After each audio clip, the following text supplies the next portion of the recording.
মারণ ব্যাধি রোগ ক্যান্সার, তার অপর নাম কর্কট। আর সেই কর্কটের কামড়ে ইতিমধ্যেই মারণ ব্যাধিতে কত লক্ষ লোক প্রায় আজকে আমাদের দেশে আক্রান্ত।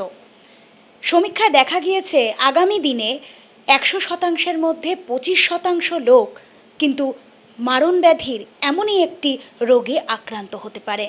সবটাই বিস্তারিত জানবো আজকের নোবেল ডাক্তার চেম্বার্সে। নমস্কার, আমি রয়েছি গোপা। আমার সাথে আজ রয়েছেন হোমিওপ্যাথির ডাক্তার ডক্টর নারায়ণ রায়, এবং তার কাছ থেকে আজকে আমাদের বিষয় রয়েছে ক্যান্সার। আর এই ক্যান্সারের সমস্ত অ্যান্সার আজ আমরা জেনে নেওয়ার চেষ্টা করব আমাদের নোবেল ডাক্তার চেম্বার্সের পর্দায়। নমস্কার ডাক্তারবাবু, নোবেল ডাক্তার চেম্বার্সে আপনাকে স্বাগত। আপনার কাছে প্রথমেই জানতে চাইব ক্যান্সার কি, এবং এই রোগটা ঠিক মারণ ব্যাধি কেন? সর্বসময় সকলের ভয় ভীতির কারণ এই ক্যান্সার কেন? দেখুন, ক্যান্সার হলো আমাদের শরীরের কোষের মানে অস্বাভাবিক কোষগুলি অনিয়ন্ত্রিতভাবে বৃদ্ধি পায় এবং শরীরের বিভিন্ন অংশে ছড়িয়ে পড়ে। অর্থাৎ একটা কোষ থেকে আরেকটা কোষ যখন তৈরি হয়, সেটা যখন নিয়ন্ত্রণের মধ্যে থাকে না, যখন দ্রুত হারে ছড়ায় একটা কোষ থেকে আরেকটা কোষ, তখন আমরা ক্যান্সার বলি। অর্থাৎ কোষের বৃদ্ধির হারকে আমরা রুখতে পারছি না। শরীর যখন বৃদ্ধির হারকে রুখতে পারছে না কোষের, সেলের, তখন আমরা ক্যান্সার বলি। কোথায় কোথায় এবং কত রকমের ক্যান্সার হতে পারে, কি কি ক্যান্সার হয়, ক্যান্সারের প্রকারভেদগুলো যদি একটু বলতেন। দেখুন, আমরা এখন অবধি জানি যতটা, যে প্রায় 100-র উপরে ক্যান্সার আছে। বিভিন্ন জায়গায় বিভিন্ন প্রকার টাইপের ক্যান্সার আছে। তার মধ্যে বেশি হয় সেগুলো কয়েকটা নাম আমি বলি। যেমন ফুসফুস cancer, lung cancer, breast cancer, uterine cancer, prostate cancer, colon cancer, rectum cancer, এমনকি লিভারও পর্যন্ত ক্যান্সার দেখতে পাওয়া যায়। আর শরীরের বিভিন্ন অংশে ক্যান্সার দেখি, শরীরের বাইরেও অনেক সময় হয়, বিভিন্ন গ্ল্যান্ডে ক্যান্সার হয়, শরীরের ভিতরে অংশে বিভিন্ন অংশে ক্যান্সার হয়। তবে এই ক্যান্সার, ব্লাড ক্যান্সার, যেটা হামেশাই শোনা যায় এখন ব্লাড ক্যান্সার হচ্ছে, এগুলো কমন নামগুলো, এগুলো কমন। তবে ক্যান্সার আরও আছে। ক্যান্সার যে এই কথাটা রয়েছে, এই ক্যান্সারের প্রাথমিক লক্ষণগুলো হিসেবে আমরা কি দেখতে পাই? দেখুন, প্রাথমিক লক্ষণ অনেক আছে, তবে যেগুলো কমন যেগুলো আমি সেগুলো বলি। দীর্ঘদিন হঠাৎ ওজন কমে যাচ্ছে শরীরের, এটা একটা ফার্স্ট।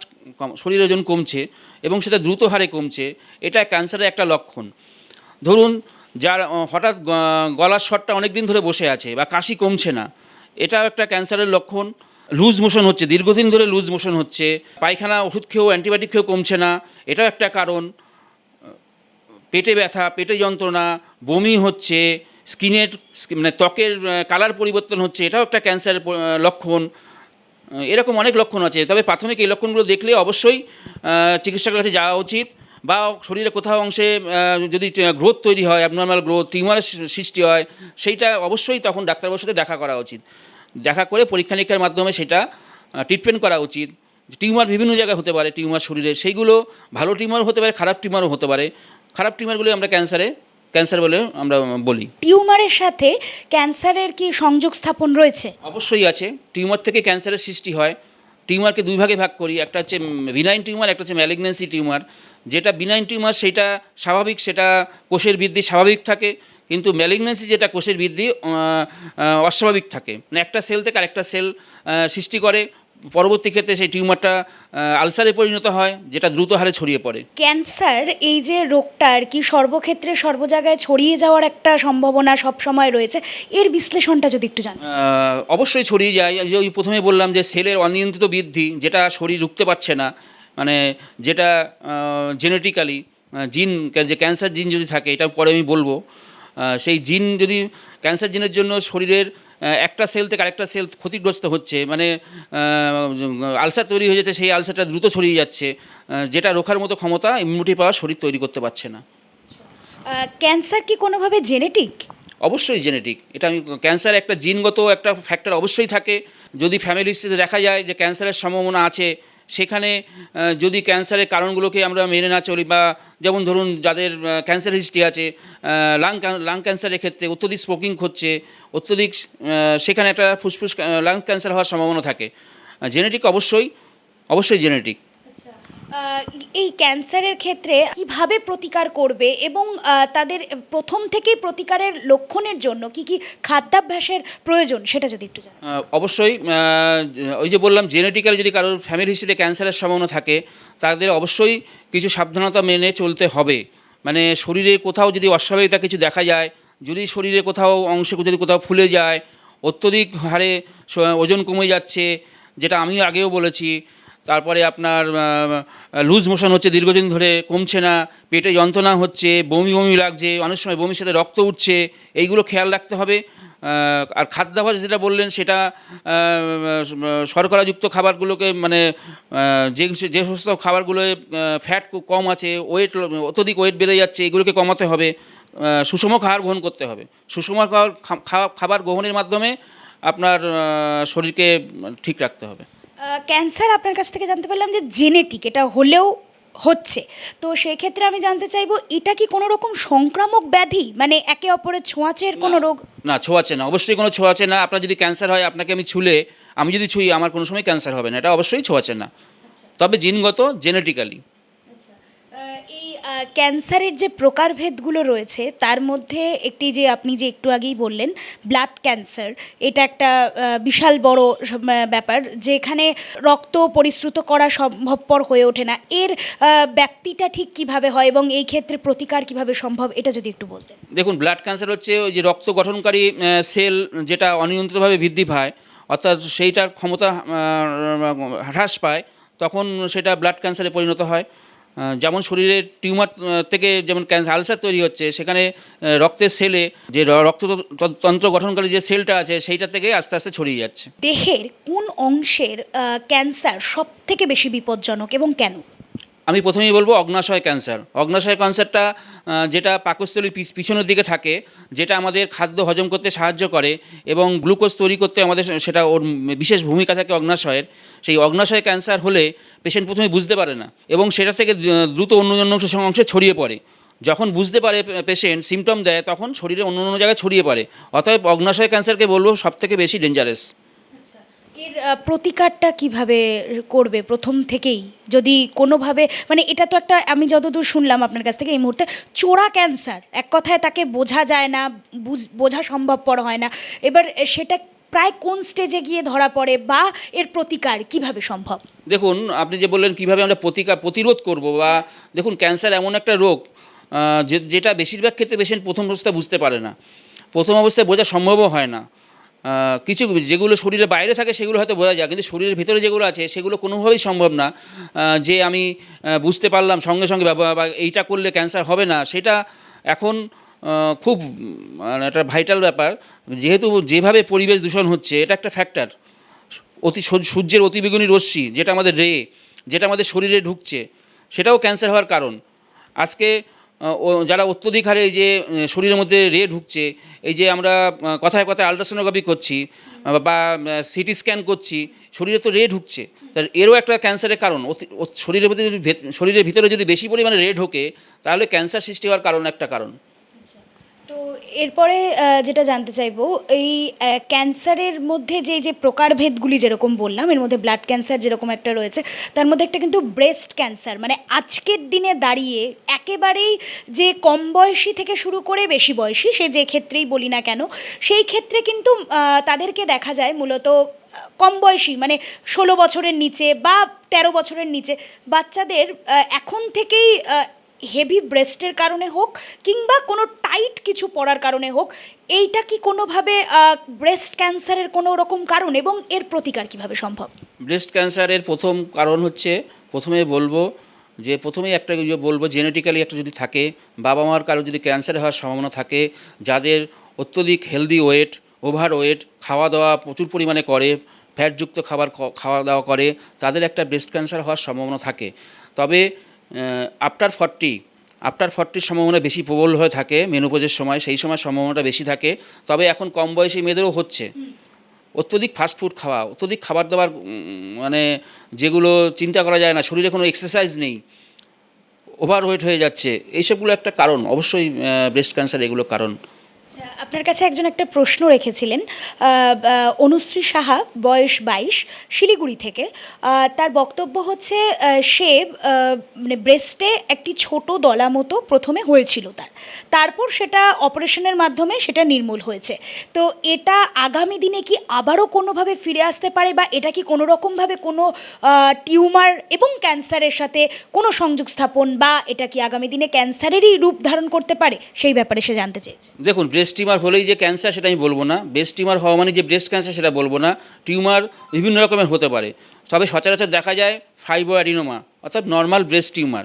ফাইব্রোঅ্যাডিনোমা হলে ব্রেস্টে ব্যথা হতে পারে, আস্তে আস্তে বড় হতে পারে, কিন্তু সেটা ক্যান্সারাস না সাধারণত। ফাইব্রোঅ্যাডিনোমায় অ্যালোপ্যাথি ডাক্তারবাবুরা অপারেশন করেন, তবে দেখা গেছে অপারেশন করার পরে আবার ফিরে এসছে।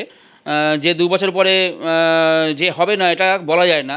এরকম বহুত পেশেন্ট এসছে, অনেক পেশেন্ট এসছে আমার কাছে, যারা অপারেশন করার পরে আবার তাদের ফিরে এসছে, বা হয়তো একদিকের ব্রেস্টে ছিল সেটা নেই, অপারেশন করেছে আবার আরেক দিকের ব্রেস্টে হয়েছে। অতএব ফাইব্রোঅ্যাডিনোমা আমাদের হোমিওপ্যাথি ট্রিটমেন্টে খুব সুন্দর ট্রিটমেন্ট আছে, যেটা একটুখানি যদি ধৈর্য সহকারে ট্রিটমেন্ট করানো যায় পুরোপুরি পেশেন্ট সুস্থ হয়ে যায়, এবং ভবিষ্যতে হওয়ার সম্ভাবনা খুবই কম থাকে। যেখানে অপারেশন করার পরে আবার হওয়ার সম্ভাবনা থাকে, যে পেশেন্ট যে বললেন যে আমি অপারেশন করিয়েছি যে আর হওয়ার কোনো সম্ভাবনা নেই, সেটা আমরা বলতে পারবো না। আবার হওয়ার সম্ভাবনা থাকলেও থাকতে পারে, আবার নাও হতে পারে।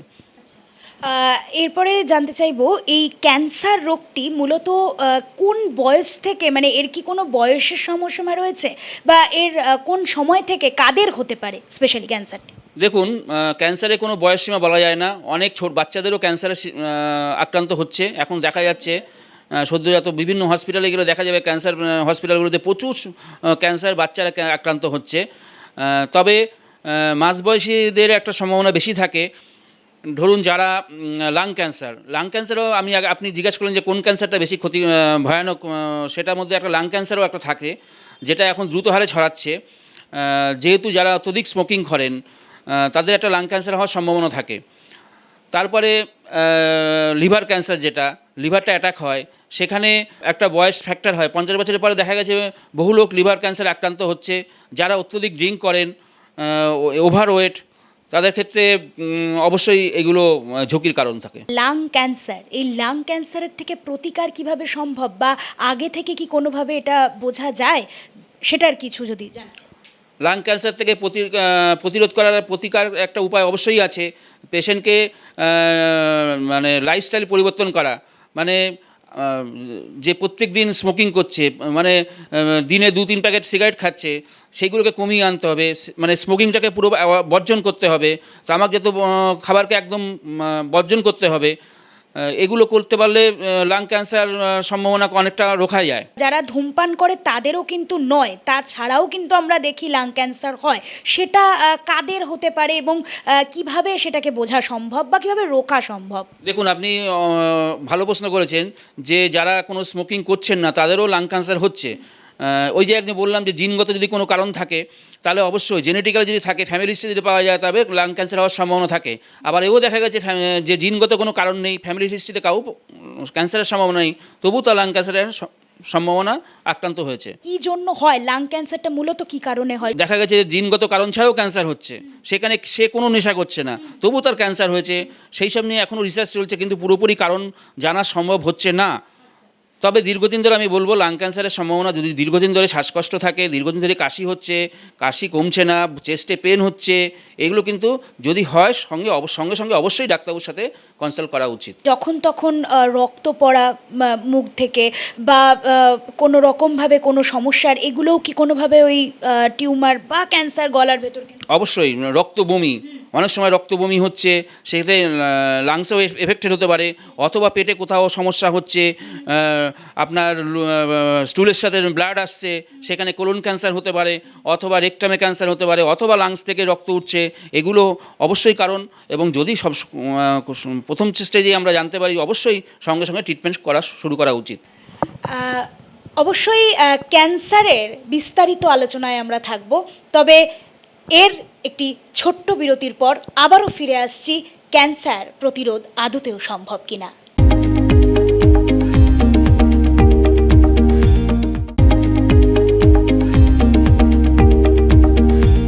বিরতির পর ফিরে এলাম নোবেল ডাক্তার চেম্বার্স নিয়ে। আবার এই নোবেল ডাক্তার চেম্বারে আমার সাথে ইতিমধ্যেই রয়েছেন হোমিওপ্যাথি ডাক্তার নারায়ণ রায়। তার কাছ থেকে ক্যান্সার পরবর্তী প্রশ্নগুলি জানার জন্য, তার কারণ আমরা সকলেই জানি বা মনে করি, বলা ভালো, যে ক্যান্সারের নাকি কোনো অ্যান্সার নেই। তবে দীর্ঘদিন ধরে কিন্তু এর সমীক্ষা চলছে, দীর্ঘদিন ধরে কিন্তু চিকিৎসা ব্যবস্থা কিন্তু আরও এগোতে শুরু করেছে। তার মধ্যে দিয়েই ডাক্তারবাবুর কাছে আমরা এসে উপস্থিত হয়েছি। ডক্টর নারায়ণ রায়ের কাছ থেকে আমি জানতে চাইবো, ডাক্তারবাবু, ক্যান্সারের কি প্রতিরোধের জন্য কোনো রকম কি কোনো টিকা রয়েছে? হ্যাঁ, অবশ্যই এখন কিছু ক্যান্সারের টিকা বেরিয়েছে, যেটা সার্ভাইকাল ক্যান্সার, তারপরে হেপাটাইটিস বি, যেটা সেখানে এটাকে একটা দেওয়া হয়, যে ক্যান্সারের টিকা, সেটা কিছুটা কার্যকরী হচ্ছে আর কি। এই হোমিওপ্যাথি ওষুধের ক্ষেত্রে বলবো, ক্যান্সারের কি কি ওষুধ রয়েছে এবং সেটা কতদূর কার্যকর, এটা যদি আগে একটু জানতাম। দেখুন, আমরা হোমিওপ্যাথিক মেডিসিন অ্যাপ্লাই করি কিছু সিমটম দেখে পেশেন্টের। সিমটম বেসিস যে মেডিসিন আছে সেগুলো আমরা অ্যাপ্লাই করি। তার মধ্যে আমরা বলবো কার্সিনোসিন, যেটা ফ্যামিলি হিস্ট্রিতে যদি আমরা পাই ক্যান্সারের ইতিহাস, তাহলে আমরা কার্সিনোসিন ব্যবহার করি অনেক সময়। এছাড়া বিভিন্ন ধরনের ওষুধ ব্যবহার করি, যেগুলো ক্যান্সারাস টিউমার, ফাইটোলক্কা আছে, আর্সেনিক অ্যালবাম আছে, ক্যালকেরিয়া ফ্লোর আছে, কোনিয়াম আছে, প্রচুর মেডিসিন আছে যেগুলো আমরা সিমটম করে আমরা ইউজ করি, ব্যবহার করি পেশেন্টকে দেখে।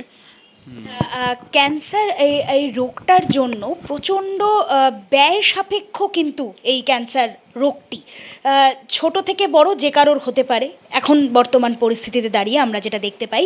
সেই ক্ষেত্রে জানতে চাইবো, ক্যান্সার হওয়ার আগের মুহূর্তে, মানে হওয়ার সময় থেকে একদম পরবর্তী মুহূর্ত পর্যন্ত ওষুধপত্র হোক কিংবা তার চিকিৎসা চলাকালীন একটি ব্যয় সাপেক্ষ সময়, সেইটায় দিন আনে দিন খাওয়া মানুষের জন্য হোমিওপ্যাথি চিকিৎসা কতদূর কার্যকর, সেটা যদি। দেখুন, ক্যান্সার এমন একটা রোগ, আমরা বলি যে ক্ষয় রোগ, অর্থাৎ পেশেন্টকেও আমরা বাঁচাতে পারি না, আবার অনেক সময় পয়সা করিও সব শেষ হয়ে যায়, ঘরবাড়ি বিক্রি করতে হয়, এমন অবস্থা হয়ে যায় এই রোগের সাথে লড়াই করতে গেলে। এখানে অনেক ধনী লোকরাও সর্বশান্ত হয়ে যান এই ট্রিটমেন্টের সাথে লড়াই করতে। সেখানে গরিব বাড়িদের অবস্থা সত্যি খারাপ, পরিস্থিতির শিকার হয়ে যান তারা। সেখানে হোমিওপ্যাথি ট্রিটমেন্ট করলে যেখানে দেখা যাচ্ছে পেশেন্টের অবস্থা খুবই খারাপ, কেমোথেরাপি, রেডিওথেরাপি দিতে হচ্ছে, পেশেন্ট নিতে পারছেন না, হয়তো নিলে টেবিলেই হয়তো মারা যাবেন, এরকম পরিস্থিতি, সেখানে হোমিওপ্যাথিক ট্রিটমেন্ট করে আমরা বহু পেশেন্টকে অনেক দিন সুস্থ অবস্থায় বাঁচিয়ে রাখতে পারি। প্র্যাকটিক্যালি আমার এরকম কয়েকজন পেশেন্ট আছেন যারা এখনও ট্রিটমেন্ট করে ভালো আছেন। রিসেন্ট একজন পেশেন্টকে দেখছি, 6 মাস হয়ে গেল আমার কাছে ট্রিটমেন্ট করছেন। পেশেন্টের 2 মেয়ে আছেন, ছেলে নেই। আমার কাছে নিয়ে এসেছিলেন, পেশেন্টের গ্ল্যান্ডে, ঘাড়ে একটা টিউমার হচ্ছে, যেটা কার্সিনোমা ছিল। পেশেন্ট খাওয়া দাওয়া করছিল না, করতে পারছিল না, পেটে প্রচণ্ড ব্যথা, বমি হচ্ছিল। সেখানে এখন পেশেন্ট, ভদ্রমহিলা, ওনার মা, খুব ভালো আছেন এবং দুজনে, ওনার হাজব্যান্ড ওয়াইফ দুজনে আসেন এবং ট্রিটমেন্ট করছেন, এবং উনি এখন নিজে রান্নাবান্না করছেন, খাওয়া দাওয়া করছেন, এবং টিউমারটি ঘাড়ে নেই বললেই চলে, এখন কোনো সমস্যা নেই, কিন্তু টিউমারটি কার্সিনোমা, কিন্তু ভালো আছেন উনি। ওনার মেয়েরা বলেছেন, না, আমরা কেমোথেরাপি দেবো না বা অপারেশন করাবো না। সেখানে তারা বলছে যে আমরা পারবো না, আমরা এত ব্যয়সাপেক্ষ চিকিৎসা করতে পারবো না। সেখানে হোমিওপ্যাথিক ট্রিটমেন্ট করে সত্যি ভালো আছেন। এরকম আরও একজন পেশেন্ট আছেন যার মাথায় ব্রেন টিউমার হয়েছিল, ব্যাঙ্গালোর থেকে বলে দিয়েছিল অপারেশন করার পরে ক্যান্সার ছড়িয়ে গিয়েছিল। সেখান থেকে বলে দিয়েছিল যে আর 7 দিনের বেশি উনি বাঁচবেন না, আপনারা বাড়ি নিয়ে যান। সেখানে পেশেন্ট বিছনায় শয্যাশায়ী ছিল, আমার কাছে ট্রিটমেন্ট করাচ্ছিল। সেই পেশেন্ট এখনও 6 মাস অবধি ভালো ছিল, তারপরে উনি এক্সপায়ার করেছেন। এরকম বলবো, যেগুলো রেডিওথেরাপি দিতে পাচ্ছেন না বা করতে পারছেন না, সেখানে হোমিওপ্যাথি ট্রিটমেন্ট করে খুব কম খরচে পেশেন্টকে সুস্থ রাখা যায়।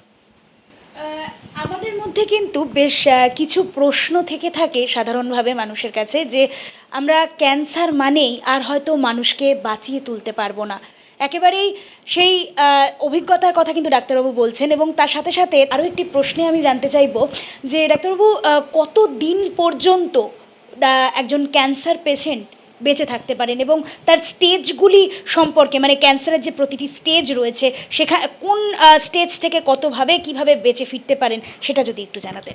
দেখুন, একটা সমীক্ষা করে দেখা গেছে যদি ক্যান্সারটি ফার্স্ট স্টেজে থাকে, অর্থাৎ শরীরের অংশে না ছড়ায়, তাহলে 5 বছরে বেঁচে থাকার সম্ভাবনা থাকে 83%। আর যদি ক্যান্সার যে জায়গাটা হয়েছে সেখান থেকে আশেপাশে টিস্যুগুলো আক্রান্ত হয়েছে, লিম্ফনোডগুলো আক্রান্ত হয়েছে, তাহলে 5 বছরে বেঁচে থাকার সম্ভাবনা 61%। আর যদি পেশেন্ট ক্যান্সার সারা শরীরে ছড়িয়ে যায়, তখন 5 বছরে বেঁচে থাকার সম্ভাবনা 37%। ক্যান্সার যে এই রোগটি এখনো পর্যন্ত তো চলছে, আমরা সকলেই জানি যে সমীক্ষা চলছে, আরও কতভাবে এগিয়ে নিয়ে যায়, এটা যে মানুষের একটা ভয় ভীতির কারণ, এর জন্য আপনার কি পরামর্শ থাকবে এবং তার সাথে সাথে এটা কি নির্মূল করা কোনোভাবে সম্ভব? একজন ডাক্তার হিসেবে আপনার কি অভিব্যক্তি রয়েছে? দেখুন, ক্যান্সারের বিরুদ্ধে লড়াই চলছে, মেডিসিন কীভাবে তৈরির বিরুদ্ধে চেষ্টা চলছে, বিদেশে যে বললাম জেনেটিক্যালি জিন থেরাপি চলছে, অর্থাৎ শরীরে ক্যান্সার জিনটাকে যদি সরিয়ে একটা ভালো জিন রিপ্লেস করতে পারি, তবে পেশেন্টের ক্যান্সার হওয়ার সম্ভাবনা থাকবে না। যাদের শরীরে ক্যান্সারের জিন আছে, যাদের ফ্যামিলি হিস্ট্রিতে ক্যান্সারের জিন আছে, তাদের জিনটাকে সরিয়ে যদি একটা ভালো জিন আমরা ওখানে দিতে পারি, তবেই ক্যান্সার থেকে পুরোপুরি নির্মূল করা সম্ভব। সেটা নিয়ে এখন বহু রিসার্চ চলছে, গবেষণা চলছে। এছাড়া আমি যেটা বলবো, রেডিওথেরাপি, কেমোথেরাপি অ্যালোপ্যাথিক ট্রিটমেন্টে দেওয়া হয়। অপারেশন করার আগে রেডিওথেরাপি দিয়ে, কেমোথেরাপি দিয়ে, হয়তো টিউমার থাকে, ক্যান্সারাস টিউমার, সেটাকে ছোটো করে নেওয়া হয়, তারপরে অপারেশন করা হয়, তারপরে আবার কেমোথেরাপি দেওয়া হয়, তারপরে আবার রেডিওথেরাপি দেওয়া হয়। এখানে আমি বলবো যে কেমোথেরাপি দিয়ে বা রেডিওথেরাপি দিয়ে যেমন আমরা ক্যান্সার সেলটাকে পুড়িয়ে দিচ্ছি, ক্যান্সার সেলটাকে ক্ষতিগ্রস্ত করছি, সেই ক্ষতিগ্রস্ত ক্যান্সার সেলটাকে পুড়িয়ে পেশেন্টকে বেশি দিন সুস্থ রাখার চেষ্টা করছি অ্যালোপ্যাথিক সিস্টেমে। সেখানে কেমোথেরাপি যেমন ক্যান্সার সেলটাকেও নষ্ট করছে, সেখানে ভালো সেলটাকেও আমরা নষ্ট করছে কেমোথেরাপি বা রেডিওথেরাপি। সেখানে পেশেন্টের রোগ প্রতিরোধ ক্ষমতা নষ্ট হয়ে যাচ্ছে। অর্থাৎ দেখা যাচ্ছে যিনি ক্যান্সার আক্রান্ত, তিনি ক্যান্সারে মারা না গিয়ে তার নিউমোনিয়া হলো, একটা উদাহরণ দিলাম, বুকে জল জমা হলো, জল জমে সে মারা গেলেন। কেমোথেরাপি, রেডিওথেরাপি হচ্ছে পেশেন্টকে যতদূর সম্ভব বেশি দিন বাঁচিয়ে রাখা সম্ভাবনাকে বাড়িয়ে তোলা। সেখানে কেমোথেরাপি, রেডিওথেরাপি একটা সাইড এফেক্ট আছে, কিন্তু সেটাকে মানতে হবে ট্রিটমেন্টের জন্য। সেখানে আমাদের হোমিওপ্যাথিক ট্রিটমেন্ট করেও আমরা পেশেন্টকে অনেক দিন সুস্থ রাখতে পারি। অনেকের মধ্যে থেকে একটা প্রশ্ন, খুব জটিলতম প্রশ্নের একটি সমাধান কীরকম হতে পারে সেটা ডাক্তারবাবুর কাছ থেকে জানতে চাইবো। যেরকম অনেকেই আপনার কাছে জানতে চায় যে একটা জায়গায় চুলকানি থেকে কোনোভাবে ঘা হলো, এবার সেই ঘাটা কি পরবর্তীকালে বাড়তে বাড়তে সেটা কি কোনোভাবে ক্যান্সারের ক্ষতিগ্রস্তের কারণ হয়ে দাঁড়াতে পারে? হ্যাঁ, হতে পারে, অবশ্যই পারে। কোনো স্কিনের, যদি স্কিন ক্যান্সার যেগুলো বলি, স্কিন ক্যান্সার দেখা যায় প্রচুর পরিমাণে। স্কিনের ক্যান্সার, হয়তো ফুসকুড়ি হয়েছে, সেটা সারছে না দীর্ঘদিন ধরে, তখন অবশ্যই ডাক্তারবাবুর কাছে সঙ্গে সঙ্গে যাওয়া উচিত। এর কারণ স্কিন ক্যান্সারের একটা কারণ আমি একটু বলে রাখি, যেটা সূর্যের অতিবেগুনি রশ্মি, এটা একটা কারণ। যারা অতিরিক্ত বডি স্প্রে ব্যবহার করে, স্কিনের পরে ডাইরেক্ট এফেক্ট করে, তাদের স্কিন ক্যান্সার হওয়ার সম্ভাবনা থাকে। আচ্ছা ডাক্তারবাবু, আমি একটা কথা জানতে চাইবো, এই সূর্যের যে অতিবেগুনি রশ্মির কথা আপনি একটু আগেই বললেন, এই সূর্যের অতিবেগুনি রশ্মি অনেকে বলেন যে শরীরে নেওয়া ভালো, মানে আমাদের যে সূর্যের রেটা সেটা আমাদের শরীরের জন্য ভালো, তো সেটা কি তাহলে এই ক্ষেত্রে নয় আপনার বক্তব্য অনুযায়ী? অতিরিক্ত কোনোটাই ভালো না, অতিরিক্ত কোনোটাই ভালো না। ভিটামিন যদি কম থাকে, সূর্যের তাপ লাগানো ভালো, কিন্তু অত্যধিক যদি সূর্যের তাপে আমি পড়ি, সেটা তো ভালো না। এই ক্ষেত্রে এটা বুঝলাম। তবে এটার পরে জানতে চাইবো যে এই ক্যান্সারের যে সুবিধাগুলো, মানে আমি জানতে চাইবো আপনারা যে এই পদ্ধতির মাধ্যমে আজকে একটা সমীক্ষা চালিয়েছেন এবং ওষুধ যে আপনারা দেন, সেক্ষেত্রে সুবিধা কি কি রয়েছে এবং এতে কি কোনোভাবে ঝুঁকি রয়েছে ক্যান্সার ওষুধ দেওয়ার পক্ষে বা এর চিকিৎসা সম্পর্কে? দেখুন, অ্যালোপ্যাথিক সিস্টেমে ক্যান্সার ট্রিটমেন্ট যতটা মানে প্রচুর ব্যয়বহুল, সেখানে আমাদের হোমিওপ্যাথিক ট্রিটমেন্ট করে খুব অল্প পয়সায়, খুব সামান্য পয়সায় পেশেন্ট সুস্থ থাকা যায়, পেশেন্টকে সুস্থ রাখা যায়। সেখানে এখনও আমাদের কিছু ভুল ধারণা আছে যে অ্যালোপ্যাথিক ট্রিটমেন্ট করলে মনে হয়তো ক্যান্সার পুরোপুরি নির্মূল হয়ে যাবে, কিন্তু নির্মূল পুরোপুরি এখনও ক্যান্সারের ওষুধ তৈরি হয়নি। সত্যি কথা বলতে গেলে ক্যান্সারের ওষুধ এখনও তৈরি হয়নি। সেখানে আমরা অ্যালোপ্যাথিক ট্রিটমেন্টে পেশেন্টকে সুস্থ রাখার চেষ্টা করি। অ্যালোপ্যাথিক ট্রিটমেন্টে অপারেশন করে, কেমোথেরাপি দিয়ে, রেডিওথেরাপি দিয়ে পেশেন্টকে বেশি দিন সুস্থ রাখার চেষ্টা করি। আমরা হোমিওপ্যাথিক ট্রিটমেন্টকেও মেডিসিনের মাধ্যমে পেশেন্টকে বেশি দিন সুস্থ রাখার চেষ্টা করি। আচ্ছা, এই যে চিকিৎসা পদ্ধতি আপনারা চালিয়ে চলেছেন, এর কি কোনো পার্শ্ব প্রতিক্রিয়া রয়েছে? না, আমাদের ট্রিটমেন্টে কোনো পার্শ্ব প্রতিক্রিয়া নেই। হোমিওপ্যাথিক ট্রিটমেন্টে কোনো পার্শ্ব প্রতিক্রিয়া নেই। আচ্ছা, তো এরকম কি কোনো ঘটনা আপনার সাথে এখনো অবধি ঘটেছে যে এই ক্যান্সারে যেমন অতিরিক্ত পরিমাণে চুল পড়ে যাওয়া এবং বিভিন্ন সময় মানে একেবারেই খেতে না পারা, এরকম জায়গায় একটা সময় আসে, সেই পরিস্থিতি থেকে কোনো পেশেন্ট কি আপনার কাছে এখনো পর্যন্ত এসে কোনো সুরাহা মিলেছে?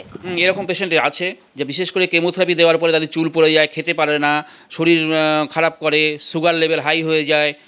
সেখানে কেমোথেরাপি দেওয়ার পরে আমাদের কাছে বহু পেশেন্ট আসে, সেখানে ভালো আছে। হোমিওপ্যাথিক মেডিসিনকে কেমোথেরাপি দিয়ে একটা স্টেজ পার করে চলে এসছে, তখন আমাদের কাছে হোমিওপ্যাথিক ট্রিটমেন্ট করছে, এখন ভালো আছে পেশেন্ট, 2-4 বছর ভালো আছে, সুস্থ হচ্ছে, খাওয়া দাওয়া করছে, সব করছে।